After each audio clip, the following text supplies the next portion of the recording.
Buenas y que Dios les bendiga a todos. Eh, Hoy vamos a tocar un tema que esta iglesia necesitaba tocar con ustedes. Y es una reflexión, una charla que va dirigida hacia todos los presos del orbe.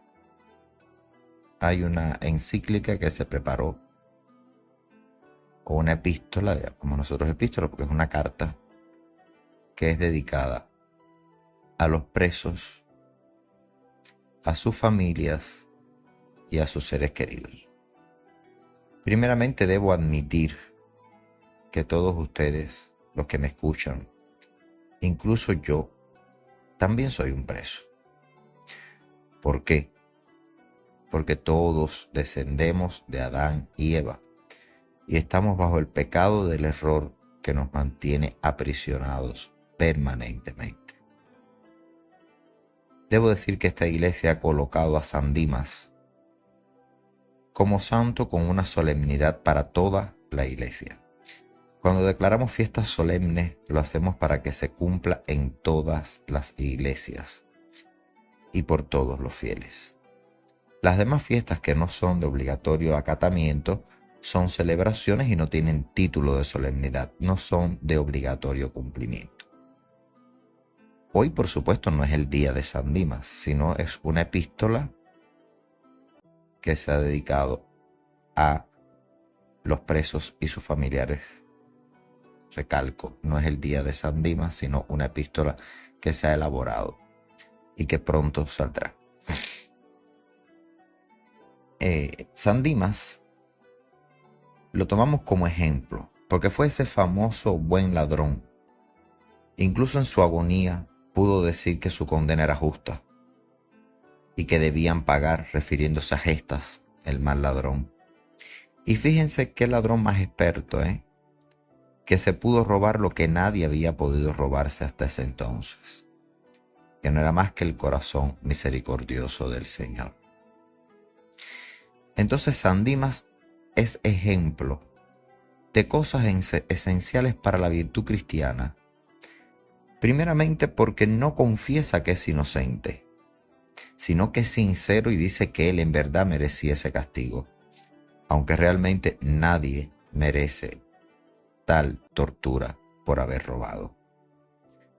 Segundo, porque pide a Jesús que se acuerde de él en su reino. Quizá él ni sabía si Cristo era el Mesías. Pudo no saberlo, incluso dudar. Pero de lo que sí no dudó fue de que ese crucificado, en medio de ambos, de Gestas y de él, no era un hombre malo que mereciese semejante castigo. Cristo le promete que ese mismo día estaría con él en el paraíso, y esta realidad evangélica la encontramos en el Evangelio de Nicodemo, que es un evangelio apócrifo. Recuerden que apócrifo no es falso, sino que la Iglesia de Roma ha dicho que su dogma, su doctrina contenida, no puede aplicarse debido a que entraría en un conflicto con los evangelios que la Iglesia romana reconoció.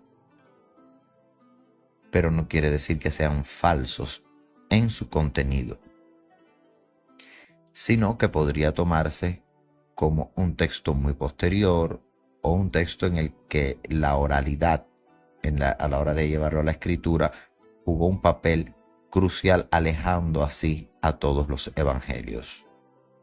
Porque los evangelios no se escriben sentándose el grupo de apóstoles o el grupo de evangelistas a escribir todos juntos, no, cada cual lo hizo en un momento determinado para decir lo que había vivido.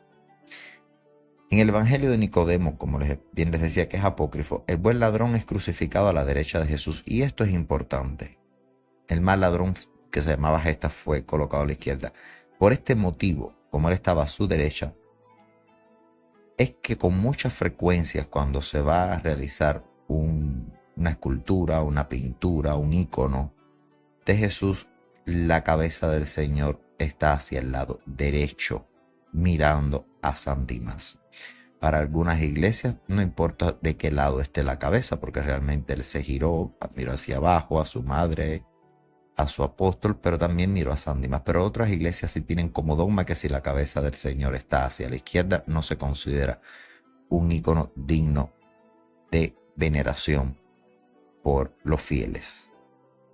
Por eso es que van a ver siempre el que está a la derecha, con la cabeza hacia la derecha, la diada hacia la derecha, es la representación, vamos a decir, la piadosa, la representación fehaciente del hecho, porque entraña todo una conversación de lo que estamos viendo, que es lo que se encargan los íconos de transmitirnos un hecho, contarnos una historia. Lo vemos nuevamente en el Evangelio de Nicodemo y se hace la siguiente narración de cuando el buen ladrón llega al paraíso con Jesús. Y el texto dice: ¿quién eres? Tu aspecto es el de un ladrón. ¿De dónde vienes? Que llevas el signo de la cruz sobre tus espaldas. Y él respondiéndoles dijo: con verdad habláis, porque yo he sido un ladrón y he cometido crímenes en la tierra. Y los judíos me crucificaron con Jesús, y vi las maravillas que se realizaron por la cruz de mi compañero. Y creí que es el creador de todas las criaturas, y el Rey Todopoderoso. Y le rogué exclamando: Señor, acuérdate de mí cuando estés en tu reino. Esta es la conversación posterior del ladrón en los cielos, según el Evangelio de Nicodemo. Aparece en otro evangelio, que es el protoevangelio de Santiago. Y quien toma la palabra aquí es José de Arimatea y hace la siguiente declaración. Dijo que se llamaba Dimas, era de origen galileo y poseía una posada. Atracaba a los ricos, pero a los pobres les favorecía. Aun siendo ladrón se parecía a Tobías, pues solía dar sepultura a los muertos. Se dedicaba a saquear a la turba de los judíos. Robó los libros de la ley en Jerusalén. Dejó desnuda a la hija de Caifás, que era a la sazón sacerdotisa del santuario, y sustrajo incluso el depósito secreto colocado por Salomón. Tales eran sus fechorías. Y sin embargo, fue con nuestro Señor al paraíso. Pero si vamos hacia acá, hacia el evangelio árabe, los evangelios árabes, que son los de la infancia, que datan del siglo VI, el buen ladrón recibe el nombre de Tito y se relata el episodio del ataque a los bandidos en el que unos salteadores atacan a San José y su familia mientras atraviesan un bosque.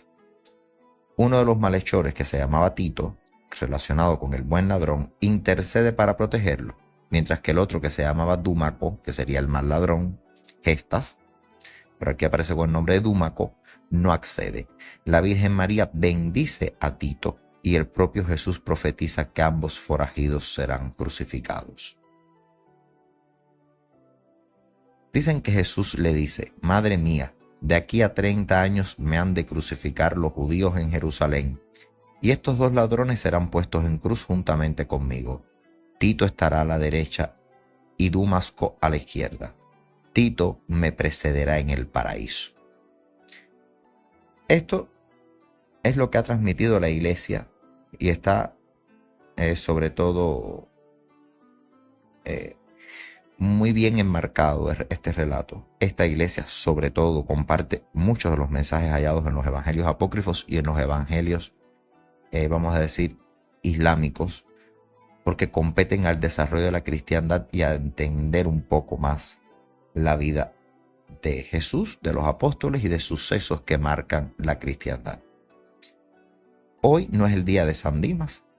San Dimas hoy no va a ser el centro, sino el medio de explicar que entre nosotros, por todo el orbe, muchos hombres y mujeres experimentan la cárcel. Algunos pagan ahí su justa condena, otros no tienen quien los represente legalmente, y la mayoría han sido juzgados por las leyes, pero escapan a la piedad y a la justicia. Recuerden que ley y justicia no es lo mismo y que la piedad siempre es ilegal. Por eso es que las penas que se escriben en un libro son leyes que se aplican a todos. Una letra puede ser la misma, pero la persona a la que se le aplica la letra puede no ser la misma. Por esto existen siempre las atenuantes y las agravantes. Hoy San Dimas es querido y venerado. ¿Por qué? Hoy no nos interesa que San Dimas haya sido ladrón. ¿Por qué? Porque es santo. Y yo les pregunto, ¿qué hay de los presos que tenemos a la mano? A los que nadie visita. Recuerden que Jesús dijo, ¿por qué estuve preso y no me visitaste? Bueno, ¿cuándo estuviste preso y no te visitamos? Pues cuando no lo hiciste con estos míos, a mí no lo hiciste. Miren, el primer delincuente de la historia fue un hombre inocente que se llamaba Jesús. Y supo lo que era una cárcel, un juicio, una tortura, por demás injusta. Pedro lo negó por miedo. Y nosotros no somos distintos. Nosotros nos alejamos de esos amigos que cometen un delito. No los conocemos. Y luego en la reinserción, cosa que esta iglesia promueve, pues simplemente no los queremos ver. No los queremos cerca. Nos apena. Nos avergüenza. Y así todos decimos que somos buenos cristianos. Pero no solo Pedro. Recordemos a María. Esa madre a la que luego señalaban diciendo que era la madre del delincuente Jesús de Nazaret. Ahí va la madre del delincuente de Jesús, el Nazareno. Esa que va por allí cuando preguntan es la madre del que lleva la cruz. Y la pregunta que siempre me hago es, ¿cuántas Marías no vemos a diario? ¿Y cuántas veces no decimos, esa tiene al hijo o a la hija presos? Y comenzamos a lucubrar. Pero mientras tanto esa María de hoy, al igual que la María de ayer, va en pos de su hijo, con la dignidad como sostén y su maternidad como coraza. También puede ser extensiva a esos padres que a veces son el sostén del hogar. Con esto no me refiero al machismo. Me refiero a Europa, a Latinoamérica, países donde realmente cuando se experimenta una prisión en el hogar, uno de los padres casi que se encarga de proveer a ese hijo, mientras el otro provee a la familia y provee para ese hijo. Y realmente por eso digo que María puede hacerse extensiva a esos padres que a veces son un poco tercos porque aguantan el dolor de saber el destino de su hijo o de su hija. A esos la vida los trata en apariencia mejor, porque claro, el machismo ahí sí se incorpora. Tu hijo está preso o tu hija está presa y pensamos que el hombre debe ser siempre fuerte y no llorar. Y por eso el hombre cuando tiene esta situación en la familia se vuelve más terco.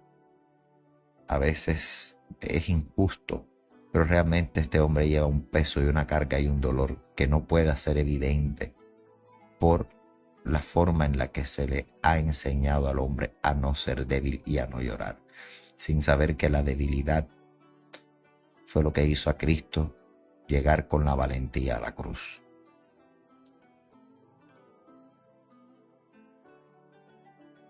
¿Qué decimos cuando vemos incluso a ese matrimonio que sale a hacer sus compras a diario? Esos son los padres del preso que te conté, del preso que hizo. Esos son los padres. Y esas miradas acusadoras hacen mucho daño. Si ustedes ven el filme La Pasión de Cristo, es la esposa de Pilato quien a riesgo de su posición le dio a María las sábanas de lino para que recogiese la sangre, una costumbre hebrea, que cuando el cuerpo suelta mucha sangre se recogía muchas veces esa sangre. Creo que hoy se sigue haciendo. Pero nosotros no somos capaces de siquiera enviar una carta al vecino que ha caído en una prisión diciéndole que tenga ánimos. Somos Judas, ¿saben por qué? Porque a veces entregamos a nuestros semejantes, como mismo hizo Judas, esperando un bien, esperando una recompensa, y a veces por envidia, porque nos cae mal. A veces pactamos con el diablo como ese perro atado que decía San Agustín, vamos y lo tocamos. Y pensamos que recibiremos una recompensa que después nos sabrá muy amarga. También somos como Pedro, porque lo negamos. ¿Lo conoces? No, no lo conozco. ¿Es tu amigo? Me han dicho. No, no lo es. ¿Es tu vecino? Sí, pero solo de trato. Realmente es un conocido. Estudiaron juntos, sí, pero él se sentaba en la última fila. También somos como Pilato, porque nos desentendemos, nos lavamos las manos. Muchas veces de una declaración pende la justicia de un hombre y no declaramos, tenemos miedo, no deseamos involucrarnos, nos desentendemos del tema. Y también somos miembros del Sanedrín porque somos hipócritas y juzgamos cuando nuestra vida no es perfecta y ya está atada y presa por el pecado a este mundo. Somos todo lo malo en este asunto que es social y no político, porque no es de interés de esta iglesia penetrar en las encumbradas fauces de la política. Sin politiqueos podemos hacer lo que nos toca como cristianos, que es acompañar. Ese saber que todos de una forma u otra en esta tierra estamos purgando una pena, ya sea justa o injusta. Yo sé que ahora el pensamiento de muchos será que hay delitos irreconciliables con la dignidad humana, con los valores, como lo es el asesinato, la violación, la pedofilia. De los pedófilos Cristo dijo, mejor que se aten una piedra de molino y se arrojen al mar. Conozco el pensar colectivo y el mío propio con estos casos. Pablo de Tarso realmente persiguió a los cristianos y participó en el martirio de San Esteban. Pero de pronto cambia y sin temor comienza una vida dura. Lo demás de Pablo de Tarso se puede cuestionar, pero que cambió y torció su camino en pos del bien es indiscutible. Entonces la realidad es que sí, hay delitos que crean una fisura irreparable, pero tampoco pedimos en oración que esa fisura se cierre, esa cortada, ese trauma. Yo siempre digo, cuanto menos pidan por la familia del reo, porque no son culpables de los actos del hijo o la hija. Algunos los encubren, también son culpables, es cierto. Sobre la pena de muerte, la primera ley de Moisés decía, no matarás al inocente. Sin embargo, el culpable no dejaba nada y se ejecutaban a las personas. Hoy sobre la pena de muerte podemos debatir en otro tema. Realmente yo creo que hay personas que ya el mal está tan incorporado, ¿verdad? Que no hay un camino de redención. Creo que no hay una reinserción posible en muchos casos. Pero la familia no tiene la culpa. Cuando guardemos rencor por el que mata, yo debo decirles que ustedes y yo también hemos matado en nuestro pensamiento, en nuestros actos. Cuando repudiamos al utilizar nuestra boca profiriendo insultos, porque cuando proferimos insultos matamos el alma, y por ello la prédica del sacerdote debe ser siempre un bálsamo y no una espada. Y si es espada es para combatir al maligno y no a las ovejas. Yo creo que es muy válido cuando vemos crímenes inhumanos pensar así. Aunque siempre creo que el hombre no debe ser movido al infierno a empujones, sino a Dios, como bien se pueda, animándole a que exista lo que San Dimas experimentó: reconocimiento de sus actos, constricción de sus actos y confianza en la misericordia de Dios. Si yo pudiese enviar una carta a un preso, le diría lo siguiente: querido hijo o hija, no te conozco, no te vi nacer, no te vi crecer, no sé nada de ti. Solo sé que estamos unidos en una prisión. La tuya es de canto y mortero, de hierros y guardias, y la mía es más espaciosa. Pero al igual que tú, también deseo no haber hecho muchas cosas que hice al igual que aquellas que puedas haber hecho tú.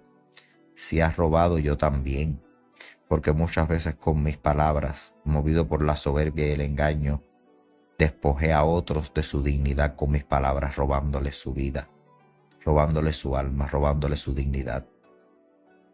Quizás has herido a alguien, quizás has hecho mucho daño.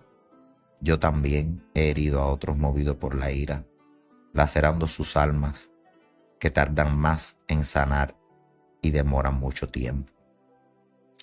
Sé que quizás mataste, yo también lo he hecho, cuando veo a muchos pobres, a muchos necesitados, a muchos desesperanzados, agonizando y muriendo.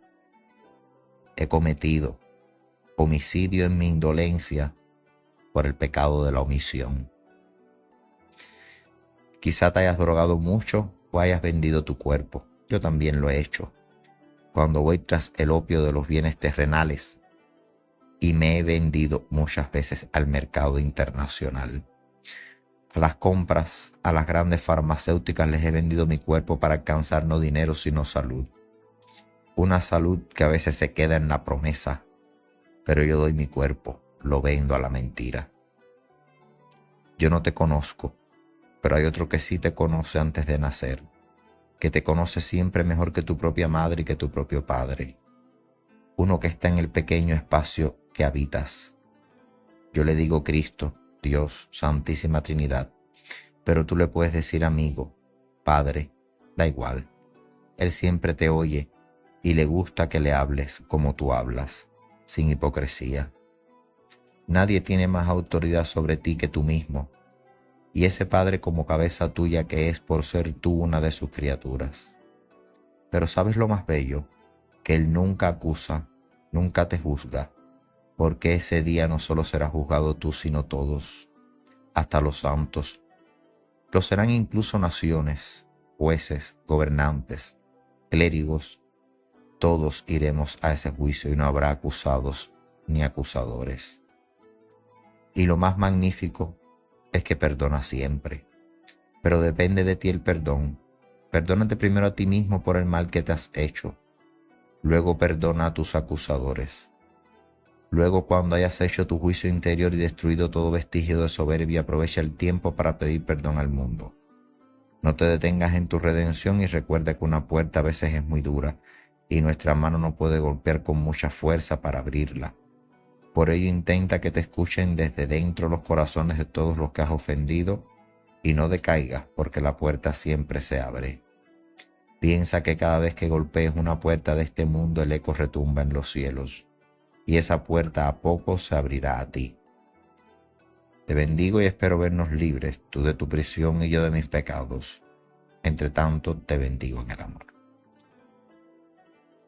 Por tanto, ahora queda de ustedes que me escuchan.